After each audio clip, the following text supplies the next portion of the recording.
বন্ধুরা, তো আজকে আমি নিয়ে চলে এসেছি। দেখো, এটা হচ্ছে গিয়ে একটা, তোমরা দেখতেই পাচ্ছ এটা একটা গাছ ঠিকই, কিন্তু এটার নাম হচ্ছে গিয়ে, আমাদের এখানে সবাই পট্টুলতা বলে, তাই আমিও পট্টুলতা বলে জানি। এই টবটার ভেতরে আমার অন্য একটা গাছ ছিল, সেই গাছটাকে দেখাই যাচ্ছে না, মেরে ফেলছে আস্তে আস্তে। তো এটা এই গাছগুলো পড়ে হয়েছে, তো এটাকে আমি ফেলে না দিয়ে আমি আজকে টবে দিয়ে দেবো, একটা হ্যাঙ্গিং করব। কিভাবে করবো সেটাই আজকে দেখো। তো আমি নিয়ে নিচ্ছি একটা হ্যাঙ্গিং এর টব। আর ড্রেনেজ সিস্টেমের জন্য তো আমি সবসময় বলি যে ড্রেনেজ সিস্টেমটা ঠিক রাখার জন্য আমি দিয়ে নিচ্ছি একটু, যেহেতু আমার কাছে আছে নারকল ছোবা, তাই আমি নারকল ছোবা দিয়ে নিচ্ছি। এবার আমি নিচে কিছুটা বেশ মাটি দিয়ে নেবো। আমার মাটিটা তো আগেই গোবর সার মিক্সচার খাবার দিয়ে তৈরি করা ছিল, তাই আমি এখন বেশি কিছু খাবার দিচ্ছি না। বুঝতে পারছো? তো দেখো, গাছটা তুলতে গিয়ে তো পুরো উঠে এসেছে, যেহেতু এই গাছটার কোনো দেখো গোড়া ফোড়া সব পচে নষ্ট হয়ে গেছে।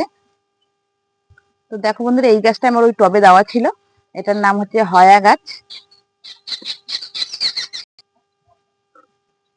তো বন্ধুরা দেখো, এই টবেও আমার কিছুটা ওই গাছ হয়ে রয়েছে, তাই সেগুলোকে আমি নিয়ে এক জায়গাতেই বসিয়ে দেবো। তো দেখো, আমি তো দিয়ে নিয়েছি টবের এর উপর দিয়ে হালকা করে আমি একটু মাটি দিয়ে নেবো, যাতে গাছটা একটু বসে দেয়। তো দেখো বন্ধুরা, আমি তো টবে গাছটা বসিয়ে নিচ্ছি, আর এই গাছটা খুবই ইজি গাছ, যেখানে পড়ে সেখানে হয়, তোমরা তার প্রমাণ পেয়ে গেল। দেখো, এই টবটাই পড়েছিল বলে এই টবটাই আমার হয়ে গেছিল, সেখান থেকে তুলেই তো আমি টবে দিয়ে দিলাম। তো দেখো, আমি বেশি কথা না বলে আমি হ্যান্ডিং এর স্টিকটা আমি লাগিয়ে নিচ্ছি। হ্যান্ডিং এর আমার খুব কষ্ট হয় করতে এটা। তো এবার আমি একটু জল দিয়ে নেব।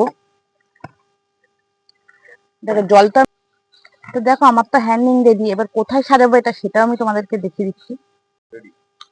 তো আমি তো ঠিক এখানটায়, আমি আমার যেখানে হ্যান্ডিং আছে সেখানেই আমি ঝুলিয়ে দিচ্ছি এটাকে। তো বন্ধুরা, আমার ভিডিও তোমাদের কেমন লাগছে? যদি ভালো লেগে থাকে তাহলে আমার চ্যানেলটাকে একটা সাবস্ক্রাইব করবে, আর নিচে থাকা বেল আইকনটা একটা প্রেস করে দেবে।